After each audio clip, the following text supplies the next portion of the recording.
Good evening. Yes, it's evening for me. Just got off of work and cracking out episode 17 of the Night and Another podcast. And hard to believe we got to 17. Just blows my mind every time. And well, let's get cracking. The boys a couple days ago were on MLW, made their debut for MLW. And had a tag match against Bishop Dyer and Donovan Dijak, known as the Skyscrapers. And, 8 minutes, it's like, it looked like they were just about when they were about to go to another gear. They decided, let's take this outside. And they take it outside. The only problem is they never came back. They never came back once during the rest of the show. Which my first reaction was, what, did they fight all the way to the airport? And catch a flight? Or are they going to show up the TalkNShop Live Wednesday still brawling? It's the sort of thing that they can tease on and off for months if they want, if they're really silly about it. But it's good to see them. Good to see them working for Kortsky. It was an interesting card all around. The ring was about the size of his postage stamp, but I think part of it was because everybody in there was like over 6 foot plus, and it kind of made the ring a little smaller than it actually is. It was probably like a 16 by 16. It looked like a 16 by 16 with all of them in there, but it's probably like 18 by 18 because most indies have 18 by 18. And be interesting to see where they go from there. If they develop a program with Dijak and Corbin, because those guys are good. Those guys are good hoots. There was a lot of good hoots in that show. It's like Cross and Shotzi and Scarlett. It's a nice little crew they've got going there. Kortsky's been quietly putting together a decent little roster. But it shows with some of the with the turnout. They have decent turnout for where they were, even though the place was it looked like a little theater. Kind of reminded me of when Bar Wrestling did their move from Bar Wrestling started at a VOW hall in Baldwin Park, and then they moved to a experimental theater called the Globe Theater, which is about the same size as what I saw last night from MLW. So, doesn't matter the size of state, the event. It's like it's like Choco Pro proves it every week. It's like it doesn't matter what the venue is. It's like you're not there for the venue. You're there for the talent. And it's good to see MLW sort of thriving. Making partnerships with all over the place, and it's like just going about their business. It's like you figure with all the independents going on hiatus, like DPW, which I'm sad about because those guys put a lot of money into that. And from reading up on doing independents, most independents, if they're real lucky, they break even. It's kind of like going to a casino. If you're really lucky, you break even. Yeah, the casino analogy is pretty much right. Pretty much right on, in my book. Because for every promotion that every independent promotion you see it's doing well, it's like they're doing well, all right, but not as well as you would think. A lot of deals made to bring in talent, sponsorships and all that. So Gallows can tell you better than I can, because he's been dealing with this for a good number of years. Should have him do a shoot interview talking about doing the independent, about being a promoter. open a lot of people's eyes. And before that was like TalkNShop Live 3, and the debut of D'Lo Brown. He was supposed to be in last week, but wires got crossed, right? D'Lo Brown comes in straight shooting on Zicky Dice for being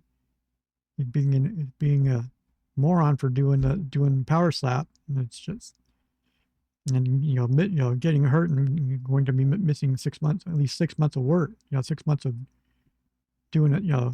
6 months of wrestling because of it. It's like you could see that the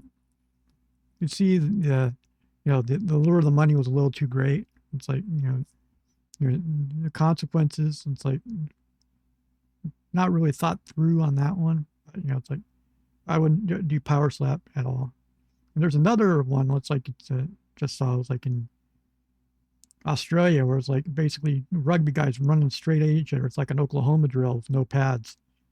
And it's professional. It's professional. And it's like, no, thank you.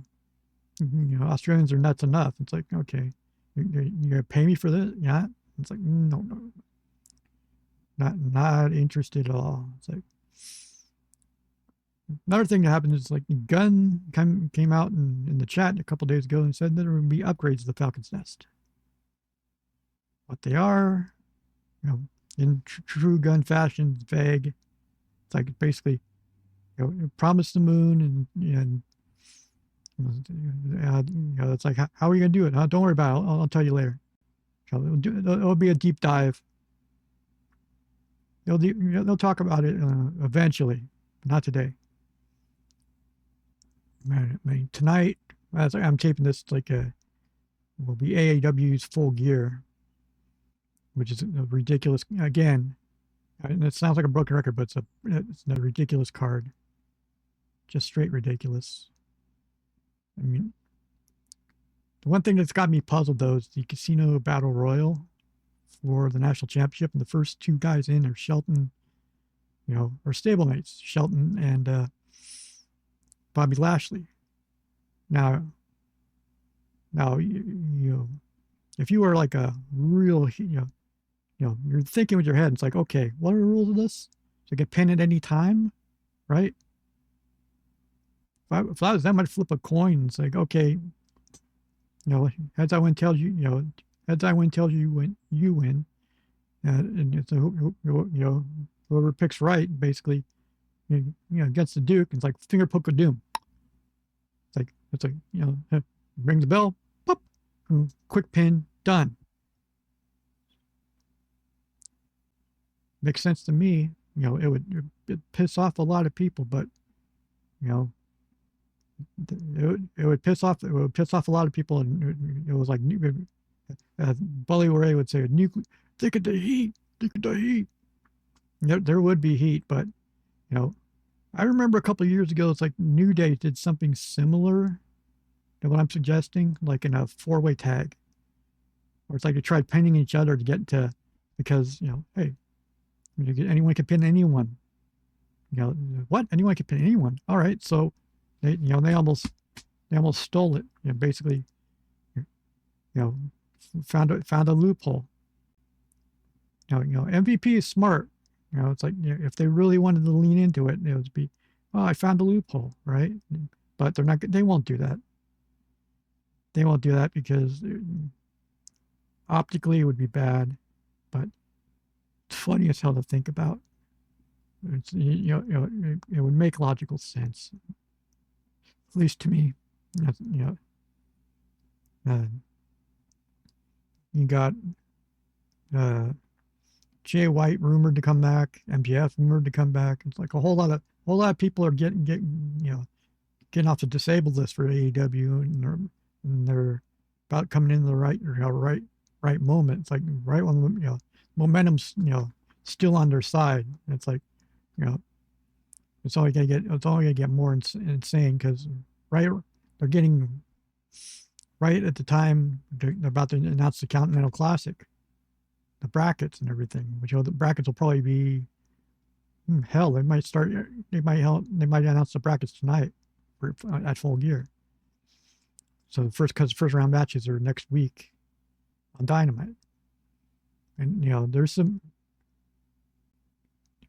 like a wealth of people, you know, wealth of talent that they can get in there, because you know the end game will be Takeshi and Okada. It's been that way for months. They've been building it like that. And they're gonna go through, but they're gonna have to earn it. It's gonna be like a G1 Classic where it's like the blocks are gonna be stacked against them, and they're gonna have to go through a war zone to get to it. But you know, if anybody knows how to get through that, it's Okada. You know, he's considered the best tournament wrestler alive for a reason. And you know, do I see any surprises in the tournament? I don't know. Claudio maybe, Pac. You know, it's a Claudio, Pac, Kyle O'Reilly maybe. No, not Kyle. Roddy. You know, I would say reward the guys that have been busting your ass for a year. For the past year, they should be rewarded by being in the tournament. So it's like, you know, Brody and Bandito should be in it. You know, Hechicero. There should be at least.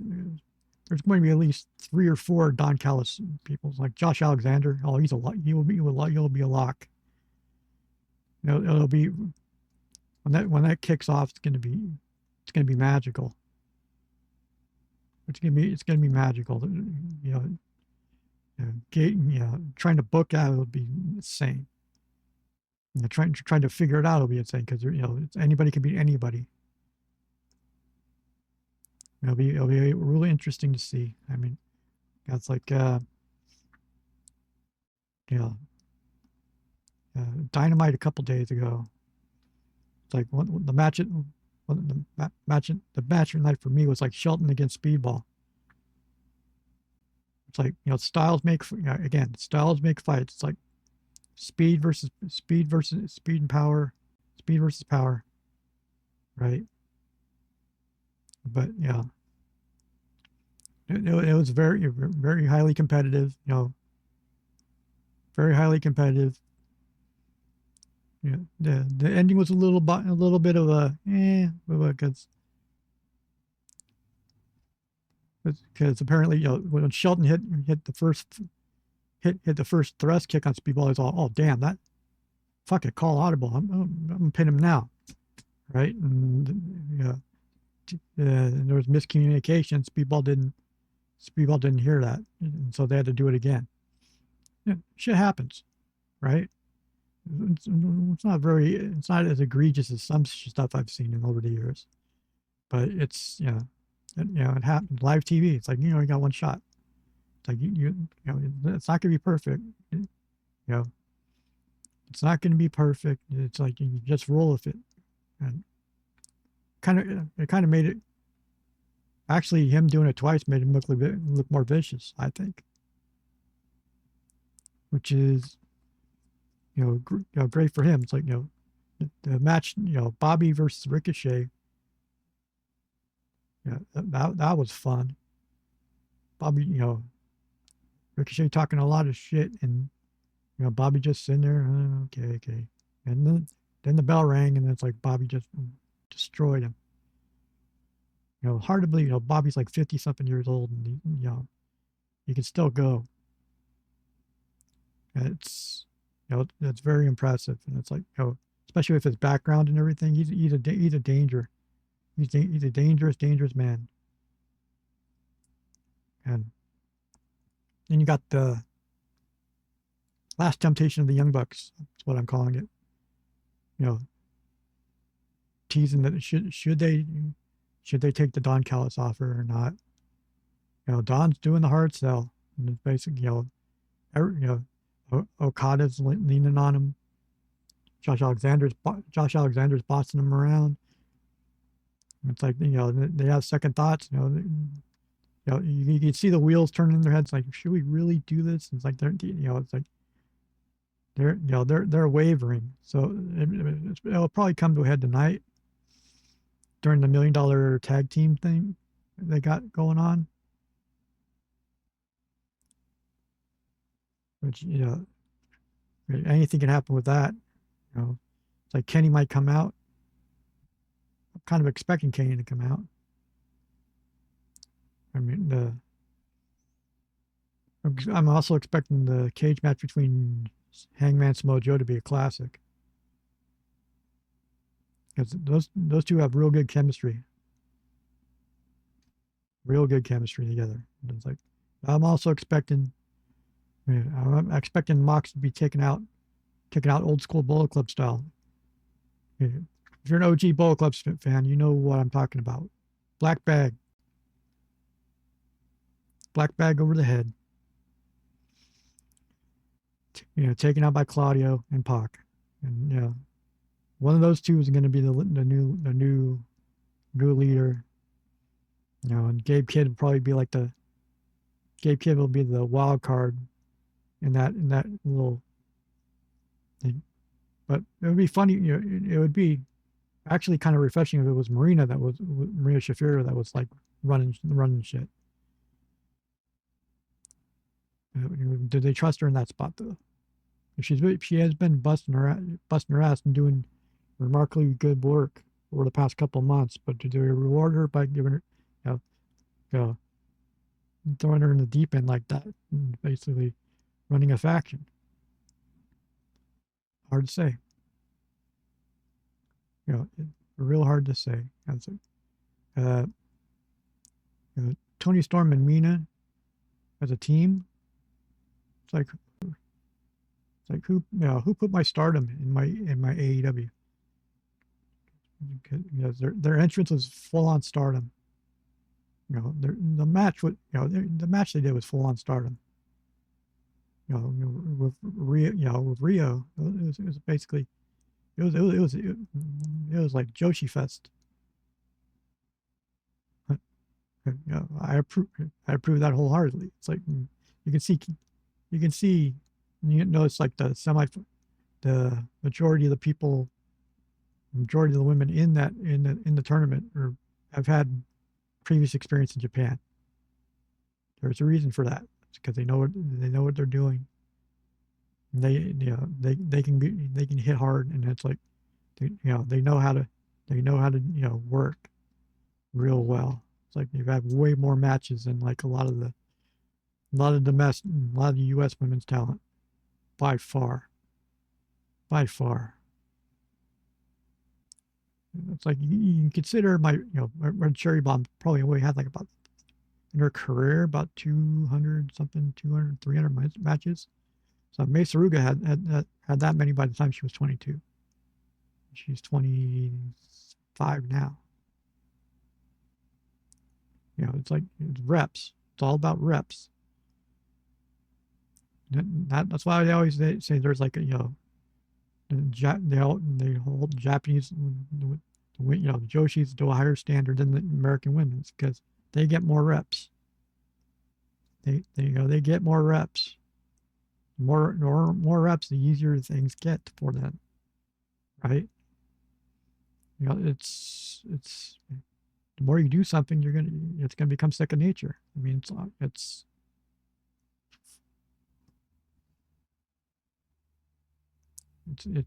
interesting, right?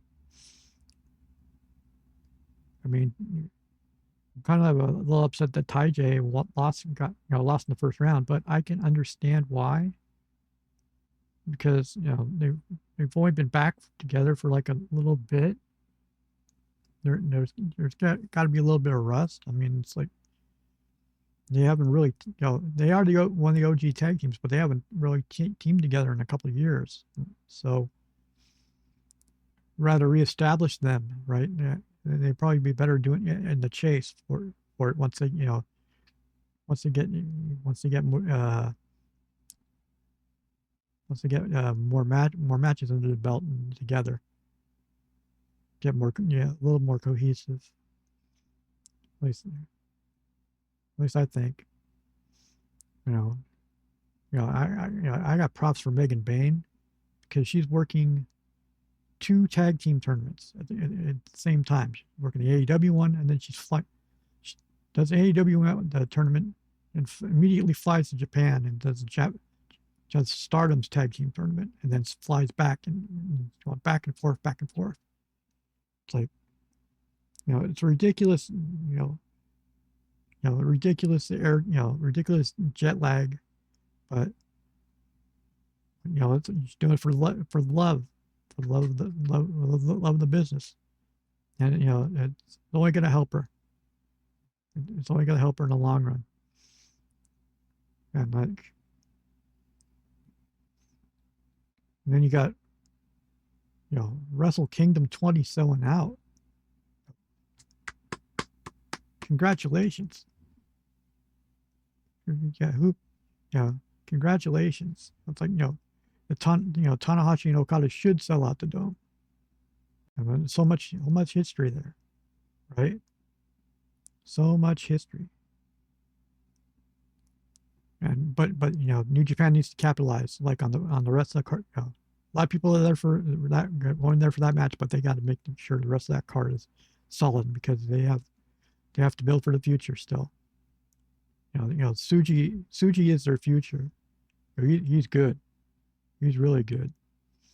And then you got to figure out what they're going to do with a lot of the gaijin over there, because this is around the time of year. It's like after Wrestle Kingdom, it's like the gaijin contracts come up. They'll lose a lot of foreign talent. Will jump back over, jump to the States. And it will be interesting to see who they replace them with. It's like, does Cross go over to Japan?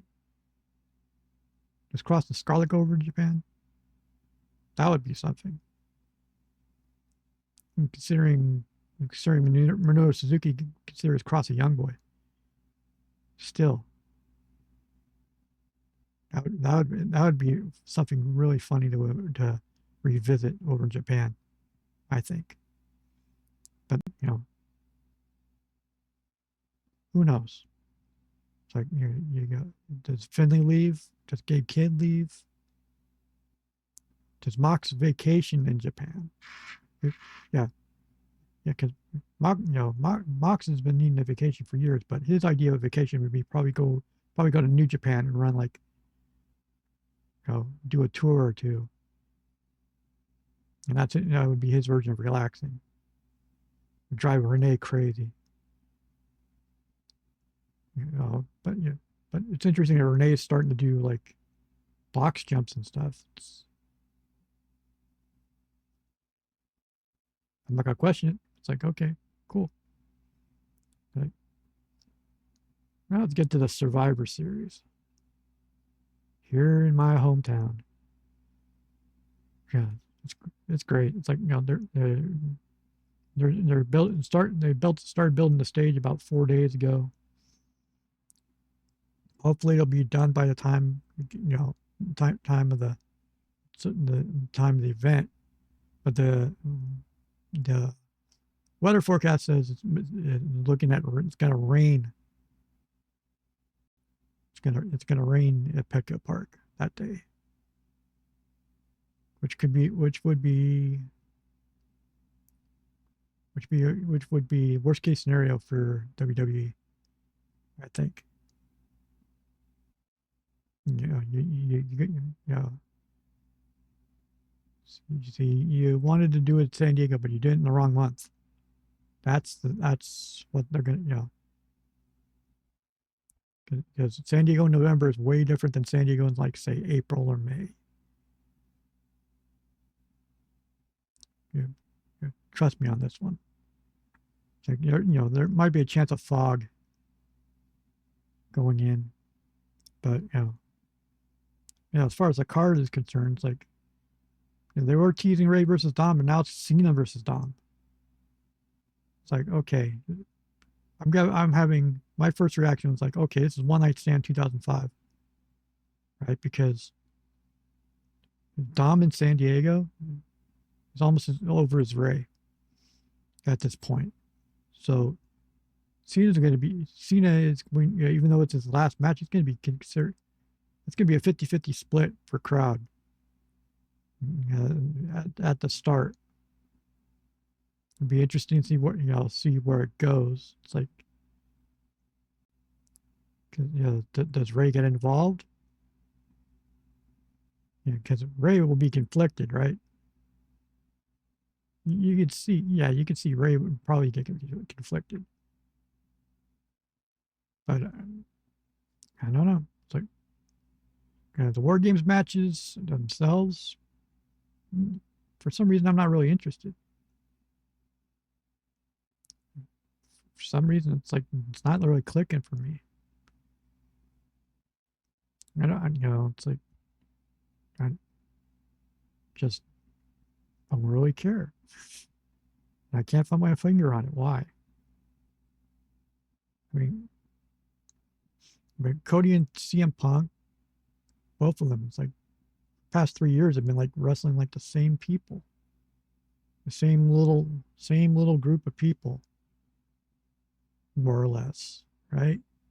It's like, you thought the Jericho Vortex was bad. It's like, it's like Bloodline Vortex, and you can't seem to get away from it. And that's a fault of, that's poor planning, I think. I mean, you're fatiguing the audience. It's like, okay, we saw this match about 50 different times. 50 different, it's like, I don't know what the end game is for this.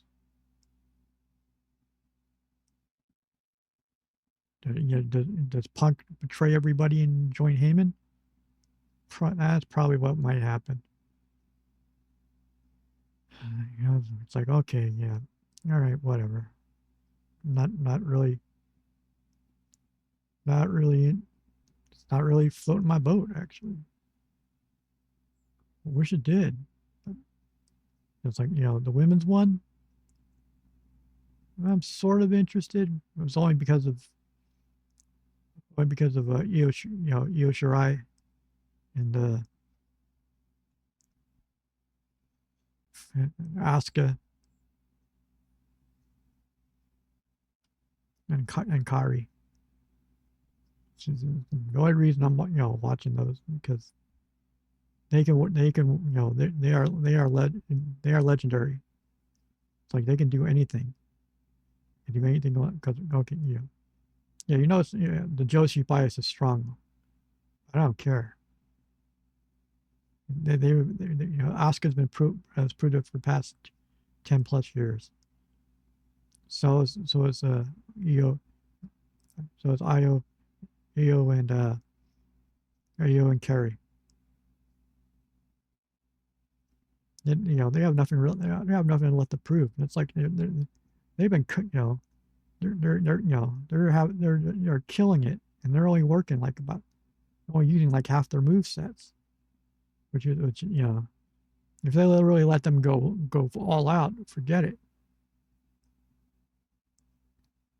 It would be like when the Jumping Bomb Angels were like in the WWF in the 90s, and it's basically they outshined the men, and, the guys complain, and it's like, okay, get them off the card because they're making us look bad. And it's true. It's true. It's true. It's damn true. All right, I'm starting to fade a bit. Okay, so if you like the rambling, and the Timu Meltzer review, Timu Meltzer match critiques, and for some reason you want to support the boy, I got me a Dashery store. It's like it's the $9podcast.dashery.com. I got a bunch of new design, couple new designs. One of them's actually based on a classic in joke on the Falcon's Nest, but about Cicada Me Softly. The Cicada Me Softly shirt is live. Yes. Yes, I did. And email, $9podcast@yahoo.com. Patreon for the boys. Patreon. Patreon.com/TalkNShop. Join up. Join up and get in the chat, Falcon's Nest. Have fun. Put the boys over. Don't be like Squared Circle Reddit and hate everything Machine Gun posts. It's like sure as the sun rises, for Christ's sake. I mean, you could put his grocery list up at this point, and people will just say, and just give him shit.